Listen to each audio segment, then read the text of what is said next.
Kembali di berita utama bersama dengan saya Arizona Gali. Saudara, seorang asisten rumah tangga di Balikpapan, Kalimantan Timur diduga melakukan penganiayaan terhadap bayi majikannya. Terekam kamera pengawas, pelaku yang kabur dilaporkan ke Polda Kaltim. Rekaman kamera pengawas inilah yang menjadi bukti penganiayaan oleh asisten rumah tangga di Balikpapan. Kami sengaja menyamarkan visual ini karena mengandung unsur kekerasan.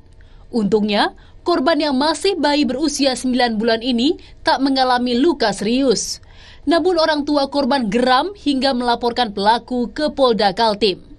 Pihak kepolisian kini tengah melakukan penyelidikan dengan melibatkan saksi ahli dari Kementerian Perempuan dan Perlindungan Anak. Kita melakukan penyelidikan belum ke penyidik karena dalam hal ini kita harus meriksa saksi ahli berkaitan dengan video yang ada CCTV, apakah itu ada tindak pidana. Kalau berkaitan dengan kayak gitu, kita kan harus ahlinya.